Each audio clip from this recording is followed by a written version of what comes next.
토끼와 거북이가 경주를 합니다. 달리기를 했을 때 토끼가 졌어요. 그리고 거북이가 이깁니다. 동화는 이렇게 우리가 생각하지 못한 부분에서 승리를 거두어야 재미가 있고 기쁨이 있어요. 토끼가 가지고 있는 능력은 달리기를 잘 하는 거예요. 재능이 있어요. 당연히 거북이는 짧은 다리로 육지에서 뛰면은 도저히 이길 수가 없는 겁니다. 그런데 거북이는 꾸준히 쉬지 않고 꾸준히 인내를 가지고 결국은 한 번도 쉬지 않고 꾸준히 달려간 거북이가 승리의 깃발을 꽂게 됩니다. 사람들은 전부 이런 기대를 하고 있는 거예요. 재능이 있고 능력이 있어서 이기는 것이 아니라 꾸준히 열심히 노력해서 한 길을 쭉 가기만 하면 이기는 세상, 이런 것에 더 기쁨을 가지고 또 만족을 가지는 겁니다. 삶의 가치는 어쩌면 자기 능력을 발휘하는 것보다도 인내를 가지고 꾸준히 달려가는 것에 대한 가치를 더 높이 평가한다고 말할 수 있습니다. 일본에는 1000년 이상 갈 수 있는 궁궐을 짓는 사람을 궁목수라고 그래요. 서양에서는 아무리 기술이 발달했다 해도 500년 이상 넘기기가 어려운데 일본에는 집을 지으면 1000년 이상 가는 건물을 짓습니다. 그 궁목수들은 자기들이 하는 말이 그럽니다. 1000년 이상 가는 집을 지으려고 하면 1000년 된 나무를 써야 된다고 합니다. 그러니까 오래 견딘 나무가 오래 쓰임을 받는다는 내용이에요. 오래 견딘 나무가 오래 쓰임을 받는다는 거죠. 그러니까 사람이 얼마나 인내하고 참느냐가 하나님의 쓰임받는 시간을 결정한다는 겁니다. 인내하고 참고 견디고 하나님이 사용하는 그릇이에요. 인내하고 참고 기다리고. 오늘 야고보서는 예수 믿는 사람이 갖추어야 될 성숙하고 다듬어진 사람은 인내하는 사람이다, 이런 관점에서 오늘 야고보서를 보고 있습니다. 오늘부터 몇 주 동안 야고보서 말씀을 가지고 나누게 될 텐데요. 루터는 야고보서를 지푸라기 복음서라고 그랬습니다. 지푸라기 복음서라는 것은 쓰레기다, 그리고 쓰잘데없는 것이다, 이런 의미를 가지고 있어요. 왜 루터는 야고보서를 지푸라기라고 표현했느냐 하면, 복음은 오직 은혜와 구원에 의해서 이루어지는데 행위를 강조하는 것 같은 그런 내용으로 기록되어 있으니까 공로나 행위로 구원받는 것이 아닌데, 하나님의 은혜는 복음에 대한 은혜는 기록하지 않고 행위만을 강조하니까 이 서신서는 지푸라기와 같다, 쓸데없는 것이다, 이렇게 표현한 거예요. 그런데 야고보서를 좀 오해하고 있어요. 야고보는 예수 믿기 전에 사람을 위해서 쓴 것이 아니라 예수 믿는 사람이 어떻게 신앙생활을 잘할 수 있을까라는 관점에서 글을 쓴 겁니다. 그러니까 예수 믿는다고 하면서 삶을 무가치하게 살고 허무하게 살고 형식적으로만 살고 말씀대로 행동하지 않고 실천하지 않으니까 신앙이 공허해지는 거예요. 이런 입장에서 믿음 생활이 복음의 말씀을 갖고 산다는 것이 얼마나 실천적이고 삶의 가치를 줄 수 있는 것인지, 그런 의미에서 이 야고보서를 기록했어요. 그러니까 루터가 보는 관점과는 좀 다른 것이죠. 어쨌든 신앙생활이 약화되어 가고 있고 또 믿고 예수 믿고 사는 사람들이 생활 속에서 예수 믿는 사람처럼 행동하지 못하는 이런 삶을 살고 있는 이들에게 어떻게 하면 바르게 말씀을 가르칠까 하는 의도로 기록되었다는 것을 여러분 염두에 두셔야 합니다.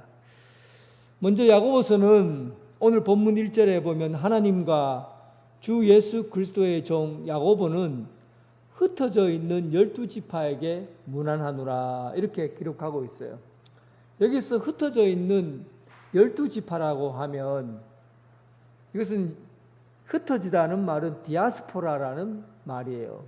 디아스포라 유대인이라고 할 때 보통은 이스라엘 백성들이 전쟁을 통해서 수많은 식민지화되어 있었잖아요.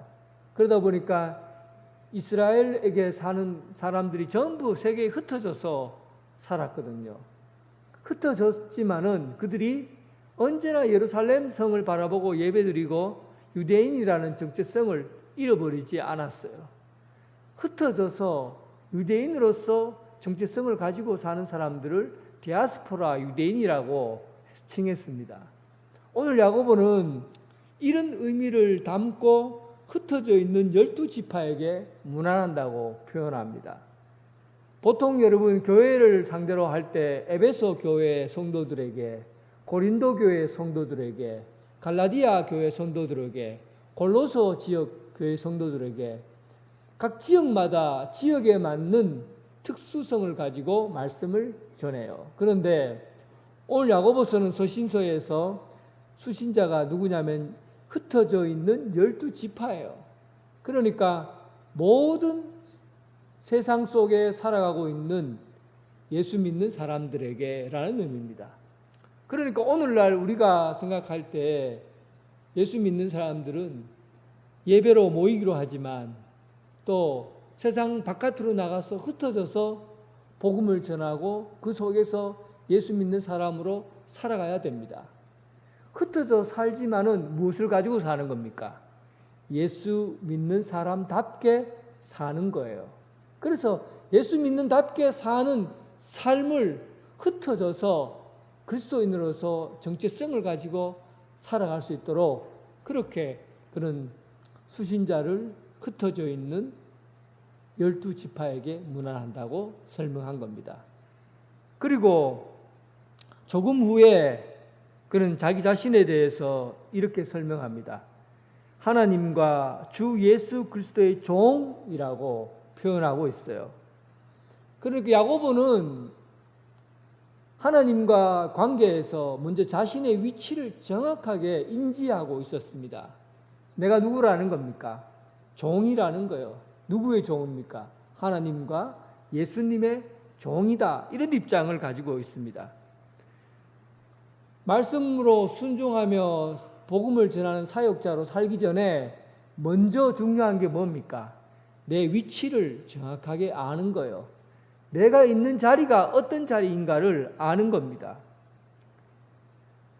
축구 경기를 하면 감독들은 바깥에 있죠.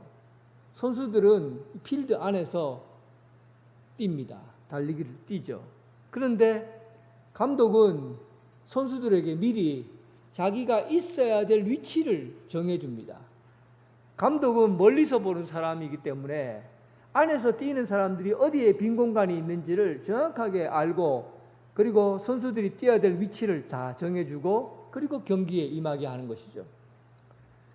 자기 위치를 벗어나게 되면 빈 공간이 생기고 그리고 골을 먹게 됩니다. 그래서 위치를 잡는 것이 자기 역할에서 대단히 중요한 겁니다. 주인에게 있어서 종은 어떤 역할을 합니까? 종은 바로 주인이 말씀하고 지시한 그 자리에 있어야 되는 거예요. 하나님께서 나의 주인이시고 예수님이 나의 주인이시다고 하면 하나님께서 말씀하시는 그 자리, 그 위치에 있어야 종의 자리를 알고 깨닫게 되는 겁니다. 다윗이 왕의 자리에 오르고 난 이후에 언약궤를 다윗성으로 운반하는 일을 착수합니다. 그때 제사장이 언약궤를 메고 운반해야 되는데 언약궤를 어깨에 메지 않고 운반하지 않고 새로 만든 새 수레에 언약궤를 싣고 소를 몰고 언약궤를 이동했던 겁니다. 그때 소가 벌쩍 뛰면서 웃사라는 사람이 그 자리에서 즉사하게 되죠. 순종의 자리는 어떤 자리입니까? 하나님이 말씀하시고 정하신 규례를 따라야 되는 겁니다. 그게 종의 자리예요. 자기의 자리를 지킨다는 것은 하나님이 정하신 말씀과 규례를 따른다는 걸 의미해요. 다윗은 하나님께서 정해주신 질서대로 언약궤를 움직여야 되는데 자기 생각, 자기 능력, 자기 의지, 자기 힘을 가지고 언약궤를 움직이고 했다는 겁니다. 잘못된 거예요. 위치가 잘못된 거예요. 종의 자리에 있어야 되는데 주인의 자리에 있었던 것이죠. 종은 자기 자리를 잘 잡아야 종입니다. 그리고 야고보는 종이라고 했을 때 이 종은 자신의 이름을 위해서 사는 게 아니고 주인의 이름을 위해서 사는 게 종입니다. 그러니까 야고보는 이 명찰을, 보이지 않는 명찰을 다 달고 다닌 거예요. 뭐라고 쓰여 있습니까? 하나님의 종, 예수님의 종이라고 명찰을 딱 달고 다닌 거예요. 그 주인이 누군 거예요? 하나님이요, 예수님이에요. 그러면 내가 누구를 위해서, 누구 이름을 위해서 사는 겁니까? 내가 열심히 일하고 땀하고 땀 흘려 돈 벌고 열심히 일해서 성공해도 누구의 이름이 드러나야 되는 거예요? 하나님이 드러나야 되는 거예요. 주인의 이름이 드러나야 돼요. 예수님이 드러나야 되는 거죠. 삶을 내가 열심히 살아서 큰 성공을 거두어도 그 일이 나의 일이 아니고 하나님의 일이에요. 주님의 일이에요. 주님의 이름이 드러나야 되는 것이죠. 제가 오늘 이 말씀을 읽는 중에 망치로 내 머리를 탁 때리는 것 같은 순간적인 충격이 왔어요. 왜 그러나 해보니까 제가 생각이 떠오르는 게 있어요. 하나님의 종, 예수님의 종이라고 할 때 이 종의식을 내가 잃어버리고 목회를 계속 그런 건 아니고 어느 순간 내가 종의식을 잃어버리고 있다는 사실을 알게 된 거예요. 내 마음속에 뭔가 서운해요. 집에 돌아와서 가만히 생각해 보면 왜 이래 마음이 이렇게 허전하고 서운한가 생각해 보니까 나를 너무 몰라주는 거예요. 목사인 나를 너무 알아주지 않는 거예요. 몰라주고 알아주지 않는다 하니까 괜히 막 서운한 느낌이 있고 그리고 내 속에서 뭔가 불만이 막 툭툭 터져 나오는 거예요. 내가 이렇게 성도들에게 인기가 없나? 내가 성도들에게 이렇게 인정을 못 받고 있나? 하는 생각이 드니까 자꾸만 마음에 불편한 마음이 들고 불평하는 생각이 들고 서운한 감정이 들어있더라고요. 오늘 본문을 연구하다가 말씀을 보다가 머리로 망치로 쾅 때리는 머리를 망치로 팡 때리면서 이런 소리가 들려요. 이놈아, 내가 종이다. 이놈아, 네가 종이다. 정신이 팍 들더라고요. 이놈아, 네가 종이다. 네가 주인으로 목회하나? 종으로 목회하나? 사람들이 너에게 네가 무슨 일을 잘해서 알아봐 주기를 원하고 큰 일을 내서 알려주기를 원하는 게 그게 네가 주인이지 내가 주인이가. 저는 나의 욕망과 나를 좀 알아봐 줬으면 하는 그런 생각으로 이 거짓 욕망에 눈이 멀어서 이렇게 내가 목회를 했다는 생각에 충격을 받은 거예요. 그리고는 정신을 잃어버릴 듯한 그런 아찔한 생각이 스쳐 지나갔습니다. 제가 여러분들에게 이 말씀을 드리는 것은 저를 위해서 기도를 좀 해달라고 부탁드립니다. 한번 이 목회라는 이 본질이라는 목회의 본질은 이 목사는 종의식에서 나와야 되거든요. 종의식을 잃어버리면 목회는 끝난 겁니다. 내가 주인이 되는 이상, 내가 주님의 주인이 되는 이상 목회는 끝난 거예요. 저의 문제뿐만 아니라 여러분들에게도 동일한 문제가 되리라 생각합니다. 무슨 일을 하고 나서 날 왜 알아봐 주지 않노? 왜 날 몰라주노? 내가 그래도 이렇게 일을 했는데 왜 날 몰라주노? 이런 서운한 마음이 든다면 오늘 여러분 저와 같은 심정으로 주님 앞에 설 수 있기를 바랍니다. 우리는 주인이 아니에요. 종이에요. 주님의 종으로 부름을 받았어요. 종으로 부름 받았기 때문에 남이 꼭 나를 알아줘야 되고 내 이름이 좀 알려져야 되고 내 위치가 좀 돋보여야 되고 남이 좀 날 몰라주면 좀 서운하고 불편해지고 아이고 내가 교회에서 이 정도밖에 안 했나 이런 마음이 든다면 오늘 디모데가 고백한 주님 저는 하나님의 종 예수님의 종입니다. 그렇게 고백하시길 바랍니다. 여러분 기도해 주시기 바랍니다. 기도해 주시기 바랍니다. 부탁드립니다. 오늘날 우리는 사실 예수 믿고 살기에 좋은 현실에 살고 있어요. 1세기 기독교인들은 예수 믿는다는 것 때문에 박해를 받았잖아요.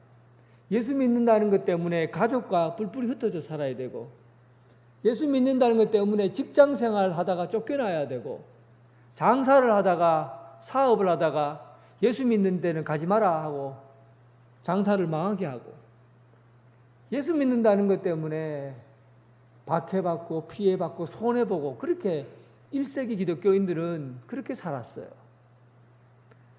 이런 삶을 살고 있는 성도들에게 야고보 사도는 얘기하는 겁니다. 너희가 살아가면서 여러 가지 시련을 경험할 것이다. 시험을 받을 것이다. 이럴 때 시험을 당하거든 2절 내 형제들아 너희가 여러 가지 시험을 당하거든 온전히 기쁘게 여기라. 참 여러분 예수 믿는 사람이 안 믿는 사람과 딱 구분된 거는 이럴 때 구분이 되는 겁니다. 시련이 올 때 참된 그리스도인은 시련이 닥칠 때 기쁨으로 시련을 받아내요.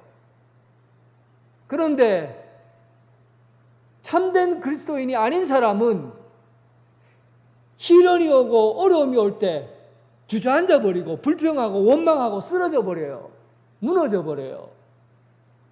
그러나 참된 그리스도인들은 어려운 일이 있고 힘든 일이 있을 때 그 시련을 이겨내고 기쁘게 받아들입니다.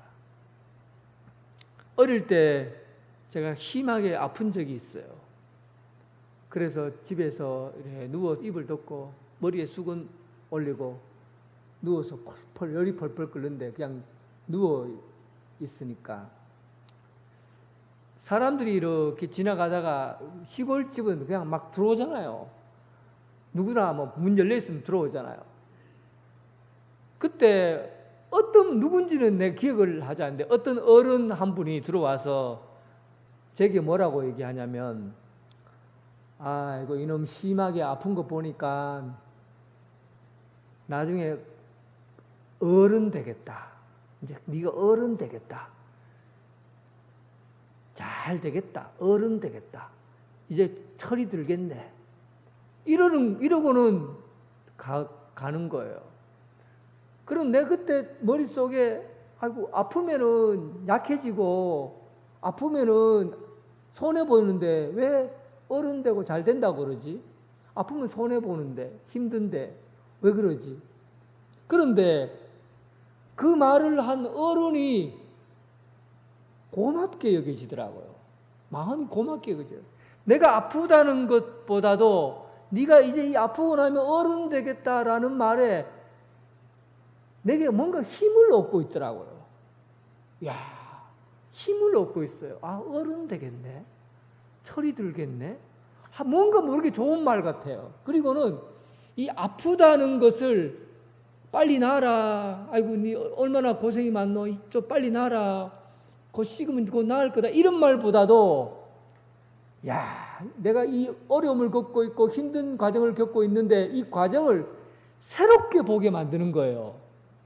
어른 되겠네.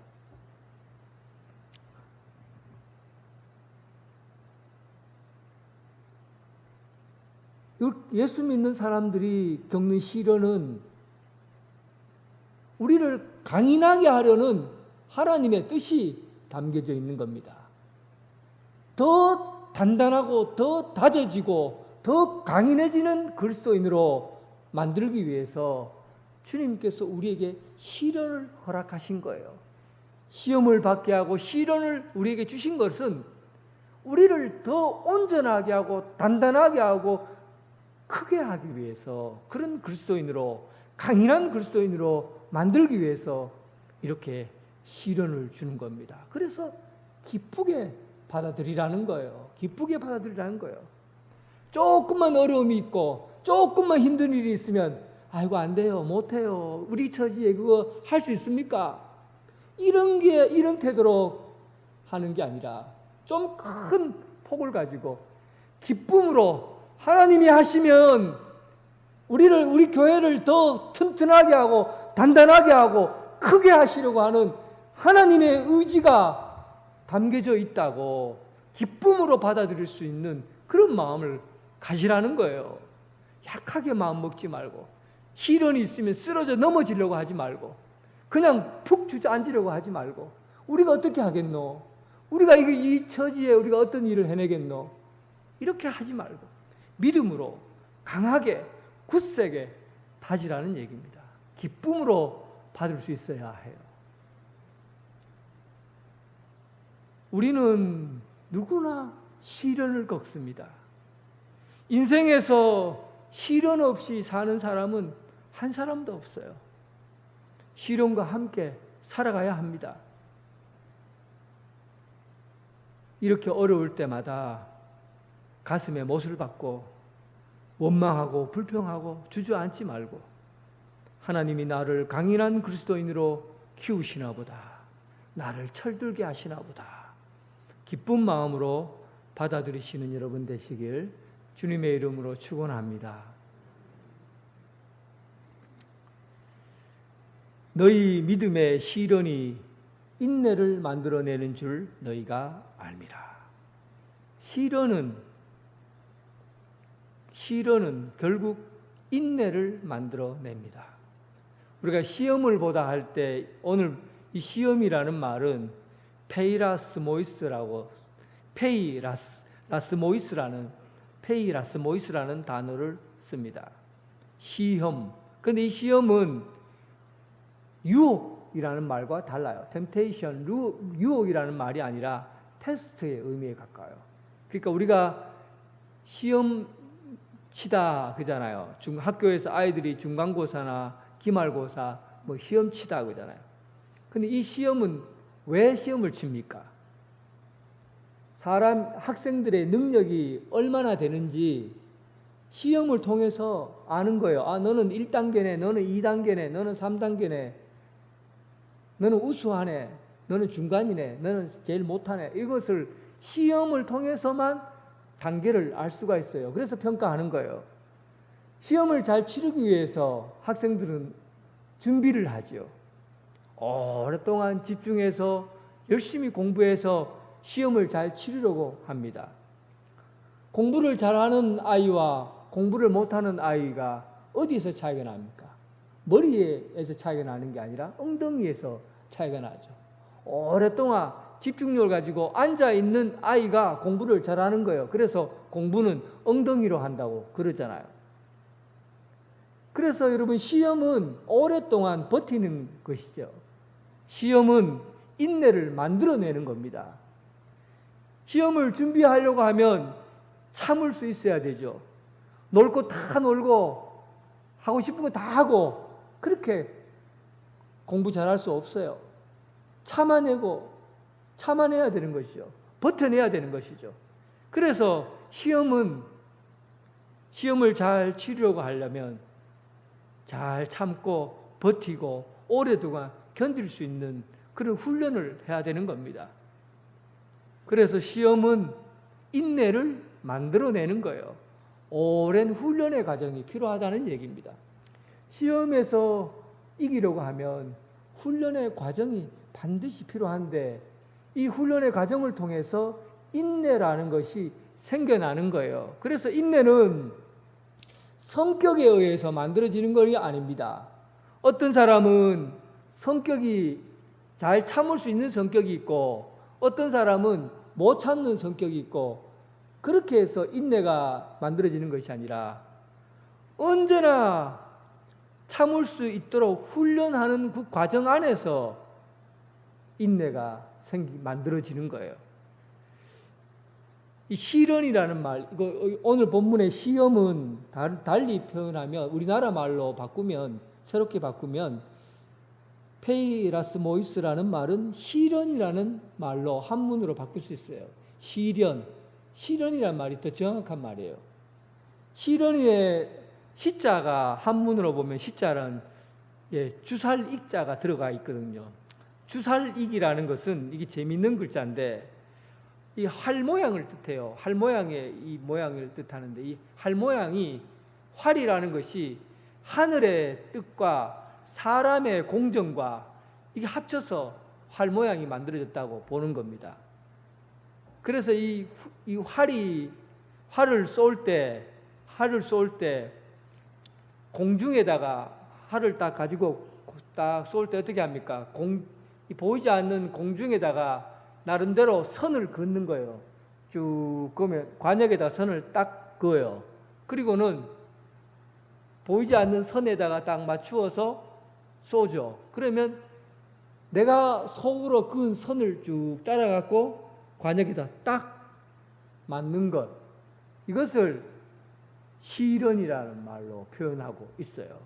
그런데 어떻게 관역에 딱 맞춥니까? 여러분 한번 활 쏴보신 분이 있습니까?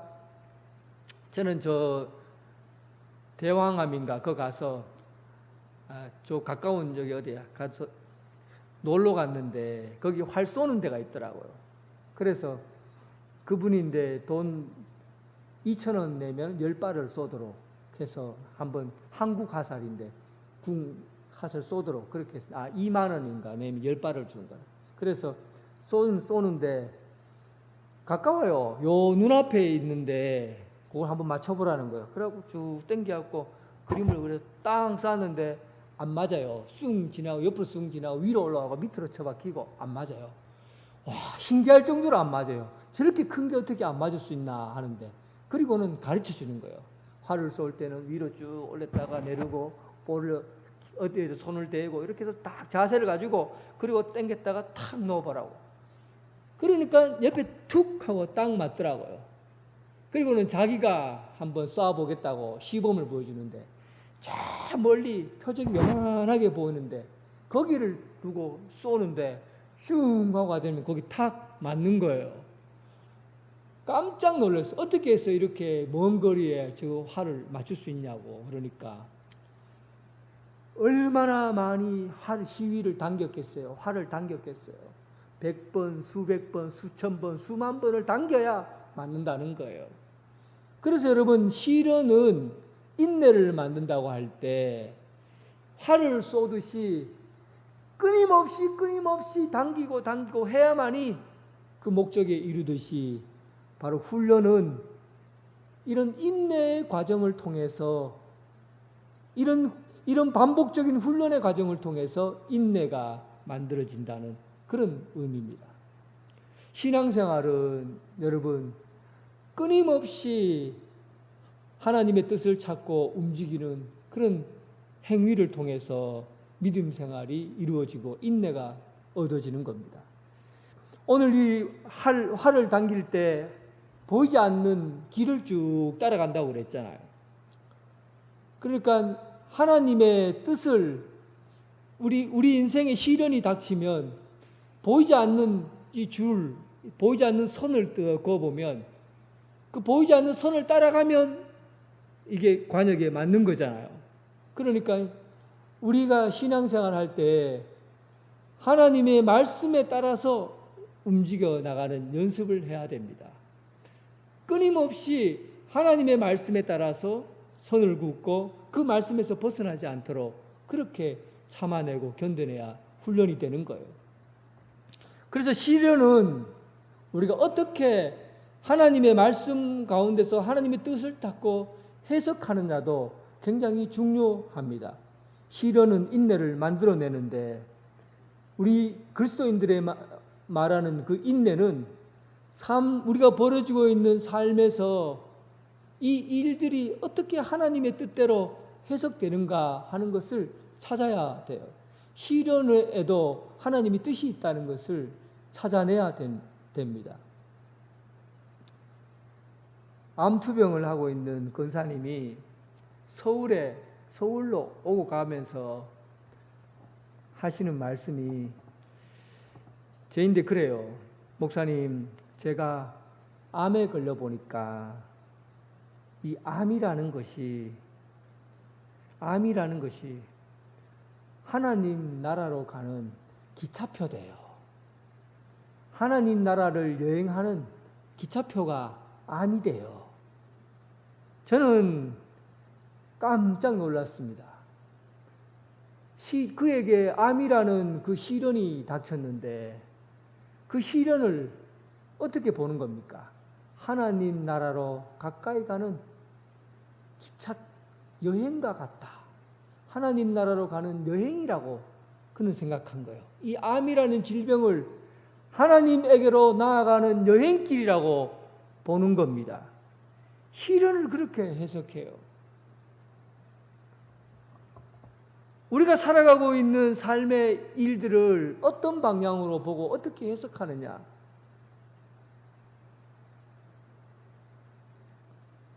제가 좋아하는 시인 천상병 시인인데 서풍이라는 시 참 좋아요. 노을빛 함께 단둘이서 기슭에서 놀다가 구름 손짓하면은 나 하늘로 돌아가리라. 아름다운 이 세상 소풍 끝나는 날 가서 아름다웠더라 말하리라. 자기 죽음을 이렇게 아름답게 얘기해요. 천상병 시인은 민주화 운동을 하다가 몸에 병이 들고 손과 발을 잘 못 쓰잖아요. 그러다 보니까 돈 벌고 일하기 어려우니까 돈도 못 벌고 가난하게 살았어요. 자기 친구들이 오면은 돈 1,000원 내놔라고 땡깡을 부리고 1,000원 얻고 그리고 살았어요. 그런데 그가 자기 인생을 이렇게 표현한 거예요. 참 아름다운 세상 소풍이다. 하나님 앞에 딱 가면 소풍 잘 다녀왔습니다. 하나님 이 세상 참 아름다웠습니다. 이렇게 말하리라. 참 예수 믿는 사람이 다르잖아요. 보는 눈이 다르잖아요. 세상 그렇게 힘들고 고생하고 시련 가운데 살았는데 그가 인생을 하나님 소풍 잘 다녀왔습니다. 세상 참 아름답대요. 내 인생 참 아름다웠습니다. 시련을 어떻게 해석하세요? 우리가 겪고 있는 시험을 어떻게 바라보세요? 인내를 통해서 온전하고 구비하여 조금도 부족함이 없게 하려는 것이 바로 하나님의 뜻입니다.